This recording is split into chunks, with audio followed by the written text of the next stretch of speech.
this Friday night. They'll actually go to the hotel that they stay in, and they'll go to a movie.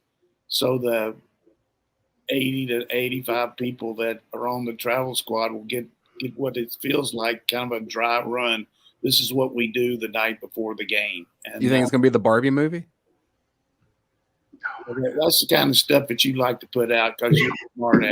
I mean, why don't you tweet we're going to see the Barbie movie? Maybe it's Oppenheimer. I don't know. A lot of people like watching them together back to back. Your tweets are like that. I mean, some of these guys don't know Barbie from a jar of Vicks Vapor Rub. So I don't know what the movie's going to be, but I'm just trying to add a little semblance to this deal, and you bust me up here. I just feel like that, to me, there's a certain amount of paradox here. It's really good to know you're the man. I mean, it's good to know that you're the guy out there, and you don't have to go out there with a tight butt every day worrying about a little mistake.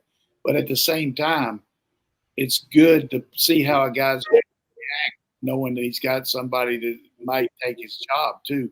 Because if he can't handle that, then how's he going to handle game situations? So I think we're in that point right now. Which guy consistently takes care of the ball, reacts to the pressure of going against our defense and all that.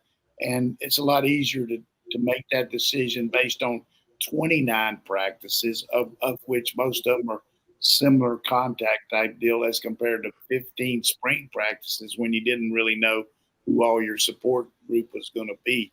So I think unless it's just a no-brainer, then you're better off putting that pressure on them from my handling quarterbacks, that's for sure. It seems like a lot of that pressure is just how do you handle being the celebrity that comes with being a quarterback at a place like Georgia? And because like all these guys can throw a football. You don't get to this point if you don't know how to throw a football. No, you have to learn coverages and read defenses and all that stuff. But it seems like that next step of becoming a face of a program can be very difficult for some people if they're not ready for that. Yeah, I mean, that goes with the territory. But to me, that's the easiest part because you got to get to that point. Once you can learn how to handle the press and do all that, and they'll give them some experience on that and talk to them. But I asked Carson Beck specifically about that. We were in LA, knowing that's been his last game. I'm like, hey, are you ready to be in that fishbowl? To have everybody analyzing everything you do with magnifying glasses, and he said he was very, very ready for it. So. Yeah, he's been waiting in line, and he definitely deserves that first shot, and he's done a good job with it. I know one of the things I always talked about in prominent programs when I recruited, regardless where it was I used to talk to quarterbacks about, hey, if you just think about the perspective of not only being the quarterback, but being the face of a program in this state, how it's going to reflect on your career when you get out of coaching, out of playing.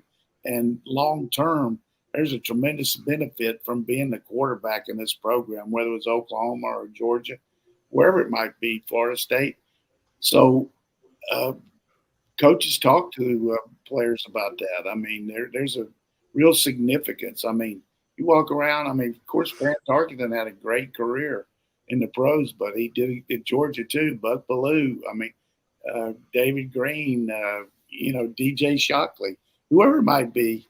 You just got a lot going for you once you get out because of name recognition and people. And Aaron Murray just said he's doing some autographs here. I mean, Aaron Murray is using his celebrity status a lot of different ways, and more power to him. He had a great career here.